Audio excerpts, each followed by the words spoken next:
Radio Eternidad, impactando el presente con un mensaje eterno.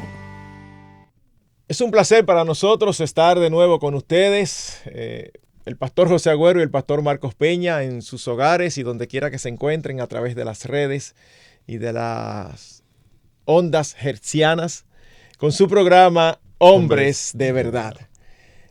José, supe que estuviste en Bolivia. ¿Qué tal te fue? Muy bien, una conferencia de pastores y misioneros. Muy, muy bien. Un buen tema, excelente predicaciones. Éramos 1, 2, 3, 2 de dominicanos, otro pastor puertorriqueño y 2 norteamericanos. ¡Wow! ¡Qué bien! Y vinieron gente de Cochabamba, que era donde se estaba desarrollando, en La Paz, de Santa Cruz, de Tarija, de varios departamentos. Y qué bueno que me preguntaste, porque se me acercó un joven, ya no jovencito, pero joven, y me habló de Hombres de Verdad. ¡Ajá! Que es ¡Wow! allá en Cochabamba, que él siempre está pendiente de Hombres de Verdad, que le ha sido de mucho provecho, de mucha bendición. Así que me preguntaste por eso sin saber eso y me recordé ¡Excelente! que tú y yo siempre comentamos. ¡Qué bueno! Eso, pero él me dijo eso. ¡Qué bueno! Me dijo, démele saludo al pastor Marcos. Yo no lo conozco. Aquí si tuvieron, me mencionó de todos los pastores de ustedes que ha estado allá. Pero me detuvo y comenzó a hablarme un buen rato sobre eso. ¡Ay, qué bueno! Así que Gloria agradecemos a al Señor que hoy en día estos medios digitales facilitan que uno esté presente con la verdad de Dios en tantos lugares, porque ya hemos recibido reportes de Chile. Sí. La verdad es que cada vez más es frecuente que me mencionen el programa. Me ha estado sucediendo últimamente más que antes. En los lugares donde yo menos espero ni imagino, me dicen, hey, yo escucho el programa. Oh, me sorprenden. Sí, qué bueno. Qué bueno. Gracias al Señor. Y ojalá que también sigan sintonizando todos los demás programas de Radio Universal, que son de Radio Eternidad, de Radio Eternidad, que son también muy provechosos, de matrimonios y de muchos otros temas más. Bueno, en el día de hoy, José, tenemos un tema bien interesante. ¿Cómo puedo proteger a mi hijo del abuso sexual? A la vez que el tema es interesante, es triste que uno tenga que tratar esto como algo muy común. Uno quisiera decir que vamos a tratar esto porque eso ocurre raras veces, pero hay que tratarlo. ¡Wow! Qué penoso es. Y quizás una de las cosas que más tristeza me causa, José, en mi caso particular, es ver la falta de conexión que las personas tienen entre un estilo de vida que apoyan de todo corazón y el abuso. Porque es como si ellos no vieran conexión en una cosa y otra. O sea, vivimos en una sociedad sexualizada. Todo tiene que ver con el sexo, número 1. Número 2, en todo se utilizan imágenes sexuales. Y número 3, cada vez es más importante para el hombre de hoy lo que le gusta. Es como tú te topas con artículos que hablan de una manera como súper natural. Por ejemplo, de tríos en la intimidad. Y bueno, si tú encuentras eso en un contexto donde se está condenando que es una perversión, bueno, pero no, José. Es como queriéndolo normalizar. Es como lo mismo que decir que, bueno, si tú te querías comer un helado, yo te recomiendo que cuando tú te comes un helado hagas esto, haga aquello. Entonces, hay esa apertura por donde quiera y esa presión por donde quiera. Lo único importante es, si a ti te gusta algo en el ámbito sexual, hazlo. Entonces, luego se quejan cuando adultos abusan de niños. Y evidentemente, bajo ninguna circunstancia ni ningún concepto estamos nosotros excusando aquí a los adultos que hacen eso. No, eso es una barbaridad. Pero las estadísticas dicen, y ahí es donde está el peligro, y ahí es donde queremos empezar, José, es que normalmente, no siempre, pero en una mayoría abrumadora, los casos de abuso vienen de personas cercanas.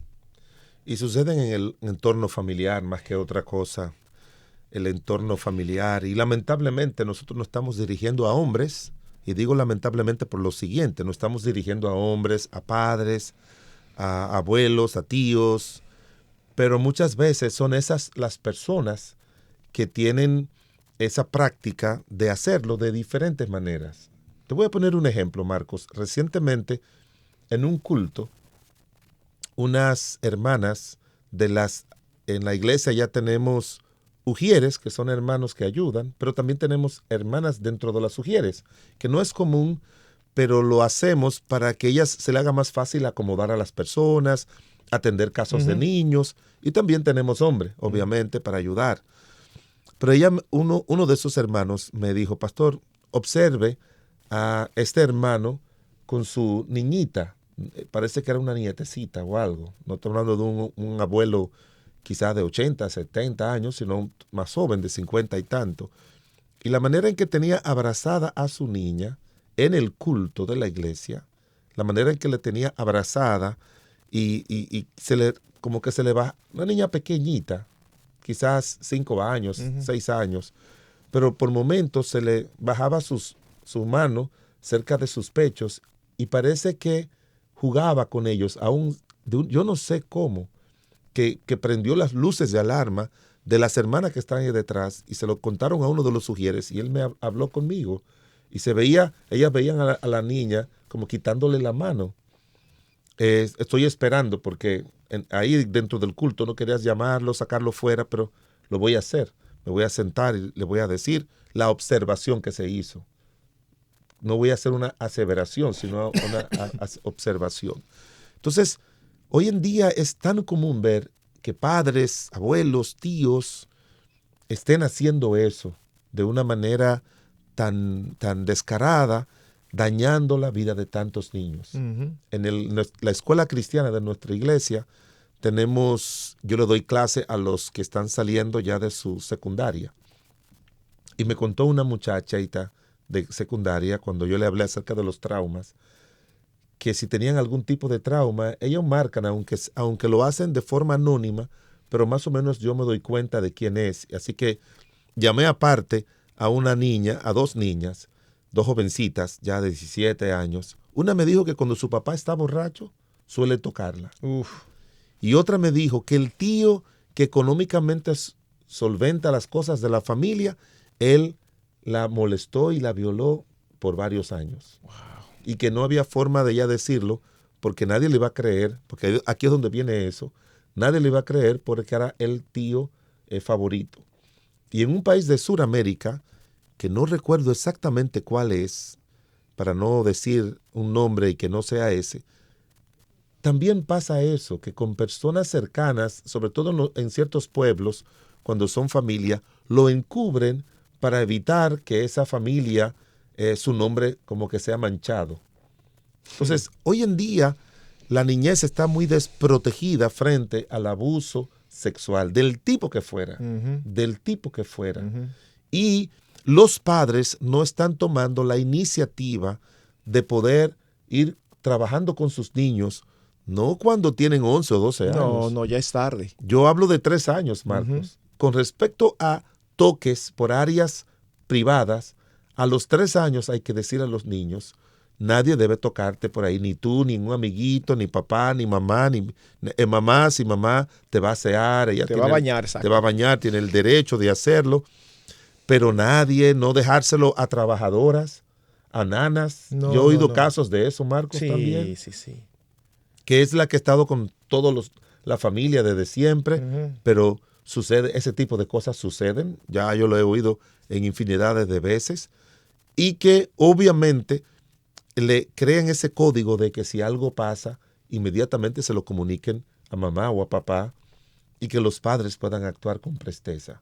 Porque hoy en día hay demasiados niños y niñas y adolescentes que están llegando a una edad de la juventud y a la edad casadera con esos traumas, esas heridas no superadas de que alguien tocó por varias ocasiones, por varios años, su cuerpo de la manera que haya sido. Ujú. No importa que sea solamente un simple toque, pero si se repite y se hace en contra de la voluntad de la criatura, y aunque sea a favor, porque están lo que se llama, que son dos aspectos que los estudiosos distinguen, Marcos. Ellos hablan de violación y de seducción. Yo conocí un caso de un padre que tocaba a su hijita, pero lo hacía de forma de seducción. ¿Qué significa seducción? Seducción es cuando el papá o el adulto comienza a jugar y a decirle, te va a gustar esto. Y tócame a mí, que a mí me gusta, yo te voy a tocar a ti. Y como todo produce sensaciones, todo produce sensaciones, a la edad que sea. Tú puedes encontrar un niño de 4 o 5 años con erección. Eso es normal en momentos. Lo hacen, involuntarias.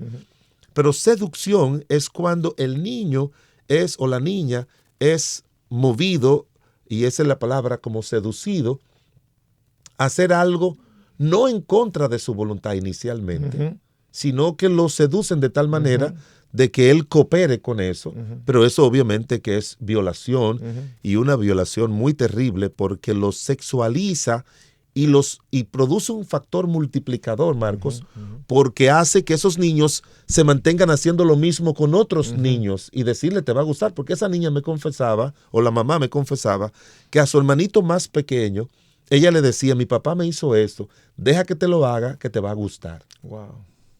Entonces, estamos hablando de un mundo hoy en día parecido al mundo de Sodoma y Gomorra, Sí. o al mundo de Gaba. ¿Te acuerdas de Gaba? Sí. Aquella ciudad Sí. que dice la Biblia que cuando llegaron a la puerta de Lot eran desde los más postreros hasta los mayores. Sí, todo el mundo quería... Ya todo el mundo era una sociedad completamente sexualizada, donde los niños le están animando a que cambien de sexo, le están animando a que ellos hagan lo que ellos quieran con su cuerpo, que los padres...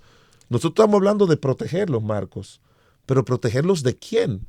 Porque muchas veces tenemos que protegerlos del Estado y de leyes que se están aprobando de una manera increíble. De verdad que es impensable que hoy en día eso se esté haciendo y que organismos de esas dependencias de la ONU estén promoviendo ese tipo de libertad sexual. Estén promoviendo eso. Estando en un país de Europa, una hermana me dice que su hija de 14 años, que estaba en la escuela, venía de la escuela muchas veces y se metía a la habitación con su enamorado a hacer todo lo que ellos quisieran, y que estaba prohibido que ella, como mamá, le prohibiera hacer eso. ¿Tú te estás imaginando? No, la verdad es que estamos viviendo una época terrible, y lo peor de todo es la forma en que se expresan, con un aire de intelectualidad, Exacto, con un aire de que están protegiendo a las de minorías, progresivos, con un aire de progreso, una mentalidad que tú y yo y todo el que cree en las escrituras, los que somos unos buenos atrasados, retrógrados, del tiempo de las cavernas, de la Edad Media.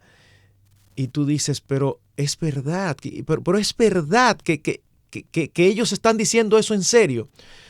O sea, ¿cómo es posible que un niño de 5 años, por toda la mala influencia que recibe, en un momento diga que él no está seguro si es niño o niña, y él puede ir donde alguien a buscar ayuda sin que los padres se involucren?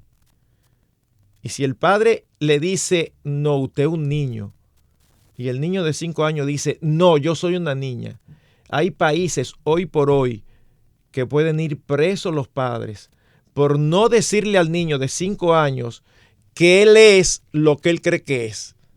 En lugar de decirle, como es correcto, no, tú eres lo que eres, tú eres un niño o tú eres una niña. Y mira, entonces, cuando estamos en una sociedad así, José, cualquier cosa es posible.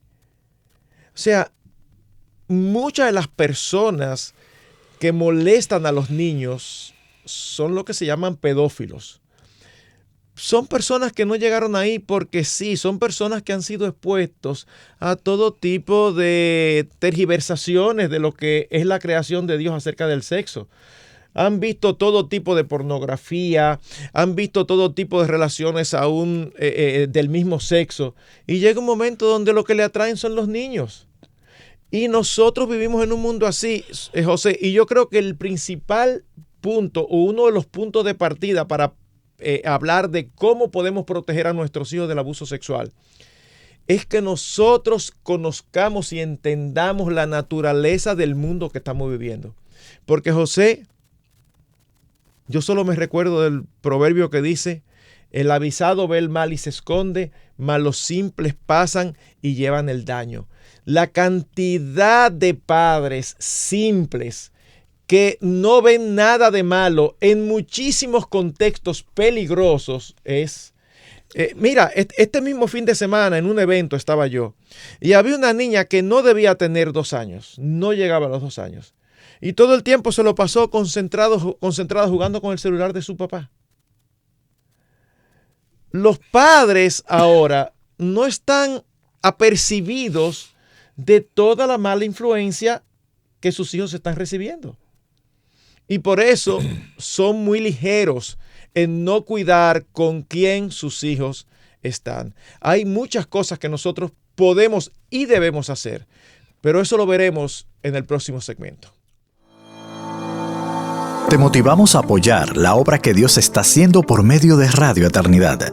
Puedes hacerlo depositando tu ofrenda por cualquiera de estos medios, desde cualquier parte del mundo, vía PayPal con tu tarjeta de crédito o débito a través de nuestra página web. Y si vives en República Dominicana, puedes hacer tu depósito a nuestra cuenta corriente del Banco Popular, 8226-66061. Que Dios te bendiga.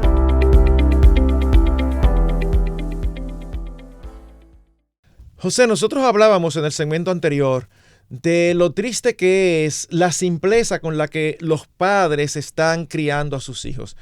Y uno puede entender que esa simpleza esté en familias no creyentes porque no tienen las escrituras.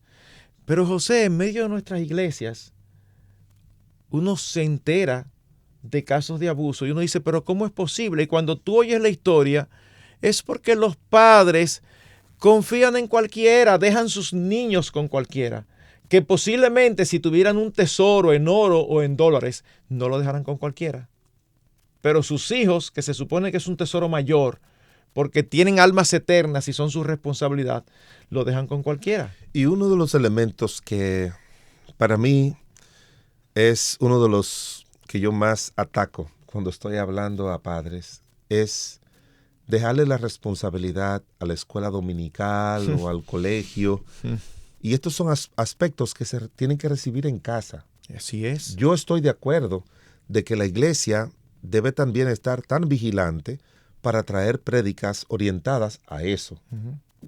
Que refuerce lo que se supone que se está haciendo en la casa. O no solamente que refuerce, Marcos, sino que haga lo que tú dijiste de otra forma, y es dar la voz de alerta. Recuérdate que en el Antiguo Testamento estaban los profetas. Y hoy en día hay términos que quizás en la línea donde nosotros nos manejamos, doctrinal, de iglesias bíblicas, bautistas, pues no usamos mucho de ese lenguaje, pero es verdad que ellos hablan de una voz profética.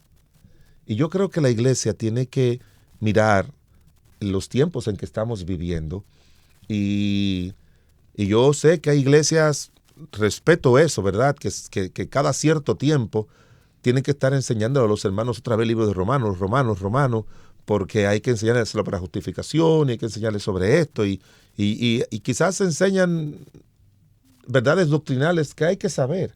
Pero yo creo que debe haber un balance en el sentido de que iglesias, por ejemplo, que tienen varios pastores y varios predicadores, hacer reuniones y decir, mira, vamos a tener, como decía un libro que cuando tú y yo estudiamos en el Instituto Bíblico, que se llamaba, de un predicador llamado Alejandro Treviño, que se llamaba Variedad en la Predicación, muy conocido en la antigüedad.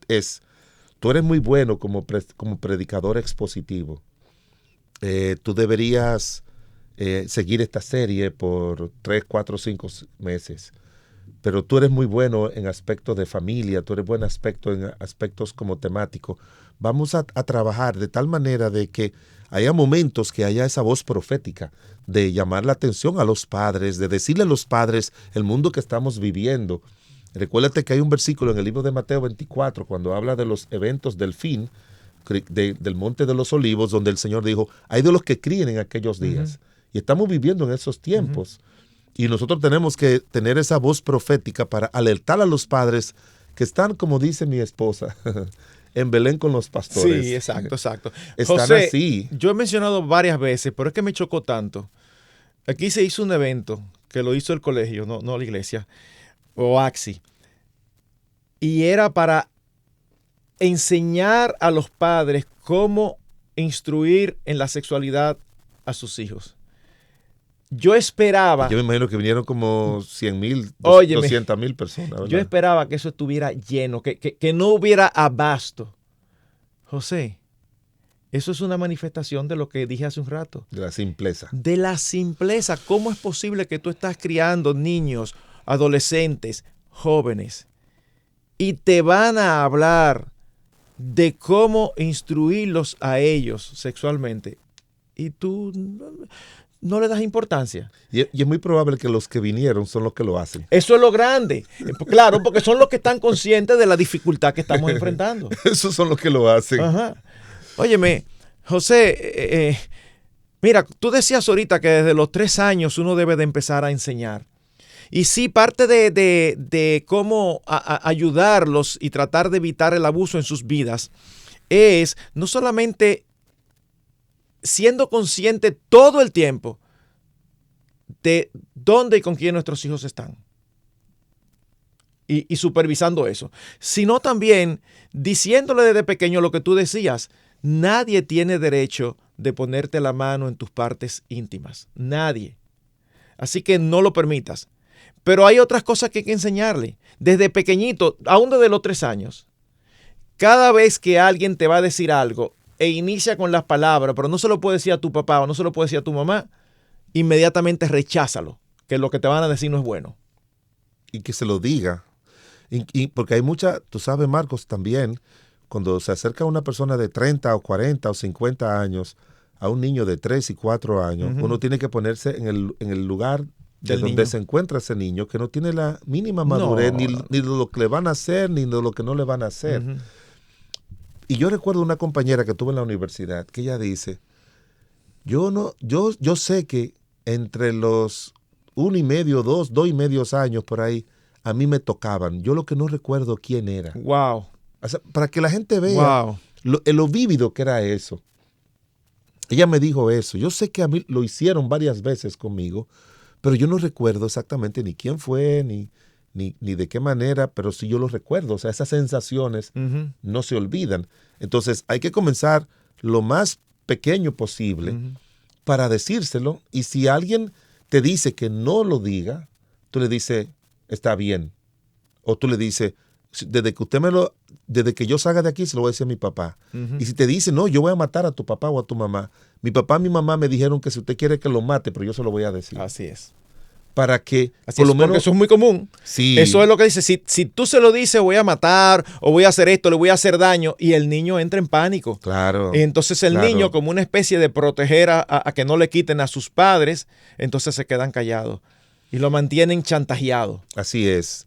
Y el asunto es, a veces cuando, yo no sé si te ha pasado, pero yo soy muy directo cuando yo enseño y muy claro. Yo soy así. Yo no uso las palabras a la altura que se debe ser, pero muy claro, franco y directo. Yo creo que sí. Y yo lo soy, Marcos.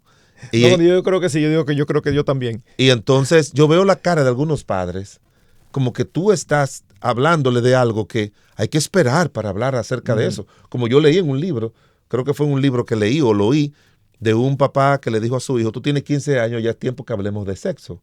Y el papá le dijo, y el hijo le dijo, ¿qué tú quieres que te enseñe? Exacto. O sea, ¿qué tú quieres? ¿Qué tú quieres saber? Que tú ¿A los 15 sepas? años? Sí. Sí.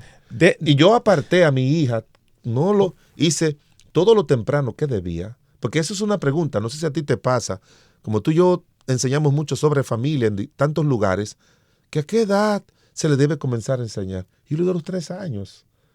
A los 3 años. Y si puede ser un poquito antes, mejor. Enséñele, comience con lo que ya dijimos. Enséñele, siéntese con ellos y progresivamente vaya hablándole acerca de esto, de aquello, que ese órgano, ¿cómo se llama? El del niño. ¿Cómo se llama? No le ponga nombres a los órganos sexuales. No. No le ponga apodos. Porque, ¿y por qué? ¿Y por qué? Bueno, la pregunta es, ¿por qué no llamarlos como se le llama? ¿Usted cómo le llama a la mano? Mano. Ay, Marco, pero... Y al brazo, brazo. Entonces, no diga la pitolita, diga el pene. Bueno. Pero entonces hay padres que se sienten incómodos. Lo que pasa es que cuando tú haces eso y le pones nombre, indirectamente es como si tú estuvieras diciendo que hay algo malo en decir el nombre y es mejor llamarlo con un apodo. Bueno, Marcos, mira, cuando yo estoy dándole a los matrimonios, ya yo he usado los nombres normales y se molestan. Así que ya en los lugares donde yo suelo ir con mucha frecuencia, yo le digo, cuando usted tiene problema con Miguelito, tengo que decirle así. Y ellos saben quién es Miguelito. Y le digo, y si usted tiene problema con Margarita, ¿por qué se ríen, pero no te ponen la cara que me la han puesto a mí? Que ya yo tengo temor y además que uno va a diferentes culturas también. No es solamente República Dominicana, que nos ha pasado a ti y a mí. Uno va a diferentes culturas. Sí. Eso es verdad, pero yo creo, José, que independientemente de la cultura, porque es impresionante cómo esas culturas se manifiestan hasta desde el punto de vista eclesiástico. En todo sentido. Es impresionante. Pero independientemente de las culturas, es como uno está ahí para enseñarlos.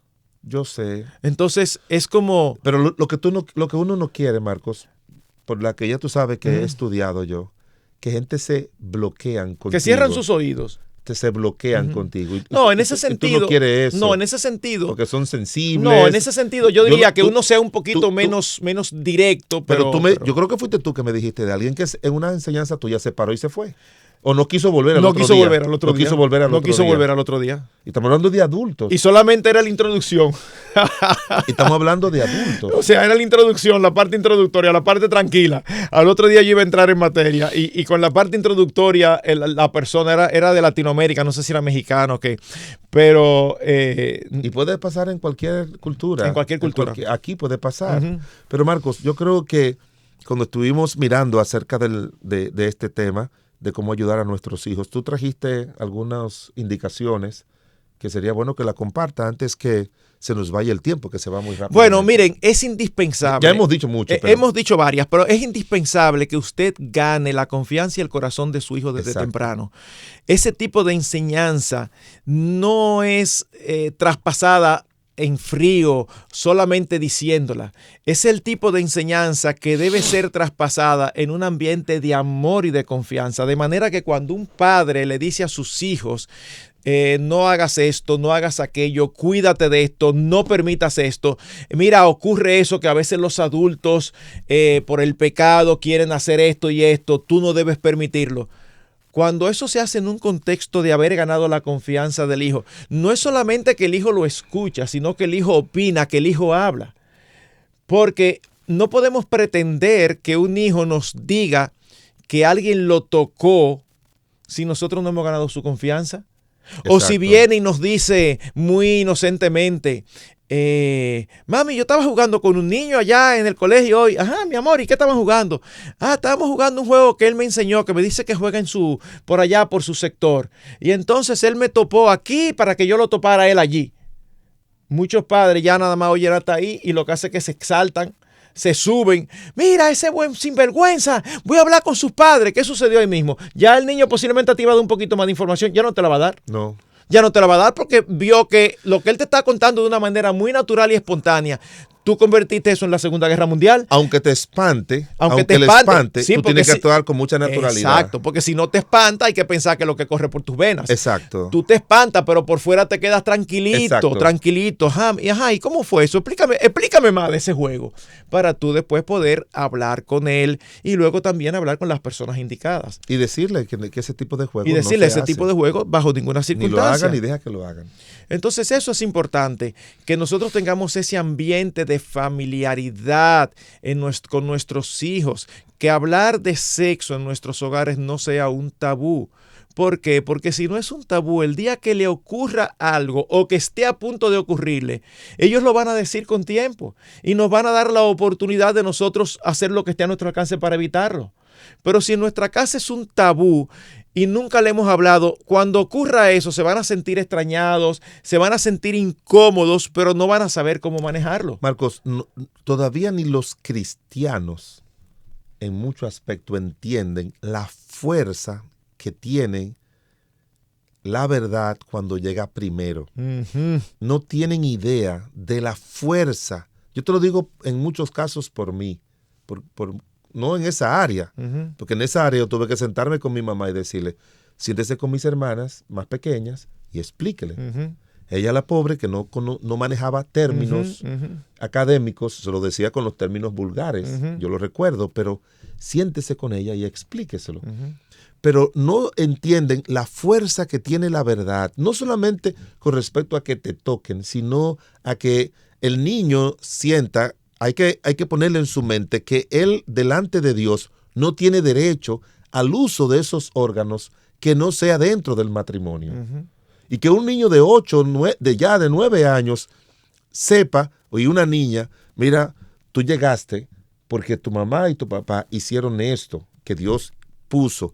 Y así se va formando allá adentro, con algo que da tu mamá, algo pequeñito, tu papá, se unen allá adentro. En ese momento, cuando esto sucede, y que le diga qué es lo que pasa, Uh-huh. que no le hable aéreo, Sí. que le diga lo que pasa y le diga, y así se va formando la criatura y así nace. Entonces, eso inicialmente, yo se lo digo a todo el mundo, varones, adultos y niños, eso inicialmente, lo primero que Dios tenía en mente con la sexualidad no es el placer, sino la procreación. Uh-huh. Pero lo hizo placentero para facilitarlo. Porque obviamente, ¿qué será? Gente dice, no, que el sexo no es solamente para la procreación. No es solamente para la procreación, pero en el diseño de Dios, esa fue la manera en la que le dijo a Adán y a Eva, usted tiene que crecer y multiplicarse. Y lo hizo de esa forma. Y como una gratificación a la obediencia, porque toda obediencia a Dios produce gratificación, sea física, sea espiritual, sea material. Es bueno que todo cristiano sepa que todo lo que uno obedece a lo que el Señor dice va a producir muchísima gratificación. No hay placer superior que pueda experimentar el cuerpo humano que ese. Y ese es el regalo que Dios le da cuando lo hacen. Pero claro, es dentro de la vida matrimonial, Uh-huh. porque es algo que tiene que correr paralelo. No deje que nadie haga esto, pero tampoco tú no debes hacer esto hasta tal momento. Uh-huh. Claro. Es parte de la instrucción de la correcta Uh-huh. sexualidad. Claro. Por otro lado, a lo que mencionamos, pero que queremos enfatizar, debemos de ser cuidadosos de las personas que están con nuestros hijos. Debemos conocer a las personas. Y debemos de... La palabra no es tanto sospechar en el sentido de, cuidado si cuidado si aquel es. No necesariamente eso, pero sí saber que cualquiera puede ser. Y observar, mira Marco, hay algo muy importante que yo quiero decirlo a los padres. Cuando llegue alguien de la familia con quien se tiene cierta familiaridad, observe si el rostro de su hijo, el color de su hijo cambia, si se va del ambiente. Eso es una persona que puede ser un agresor sexual para su hijo, de diferentes maneras. Puede ser un niño, puede ser un adolescente, puede ser hasta un joven. José. Hay que ser observador de los hijos, porque los hijos, los seres humanos lo somos, pero los hijos rápidamente te van a decir con el lenguaje no verbal lo que está pasando. José, yo estoy seguro que tú has tenido casos que los abusadores han sido primos? Sí, claro. Eso es común. Y hermanos. Primos y hermanos. Más adultos, le llevan 5, 6, 7 años. Entonces, hay que tener mucho cuidado. Hay que estar alerta a esas señales que tú dices. Qué bueno que tocaste ese punto. O sea, nosotros tenemos a nuestros hijos que los conocemos su comportamiento y de un momento a otro sus estados de ánimo cambian, Eso te iba a decir, se Marco. retraen, Eso. algo está pasando. Eso. Y no pensemos, no, que está enfermo, que tiene hambre. No. Observemos, porque muchas veces es que están lidiando con alguien que está abusando de ellos. Y Claro. nosotros estamos, como dice tu esposa, con Belén y los pastores. O sea, estamos en la luna de Valencia. Es como impresionante, no estamos atentos. Cualquier cambio de humor, cualquier cambio de comportamiento en nuestros hijos pudiera ser, no decimos pero pudiera ser uno de los factores principales. Pudiera ser que alguien está abusando de ellos. Y otra cosa, Marcos, porque aquí viene parte de los problemas, y es a las niñas, los papás tienen que darle mucho cariño y afecto.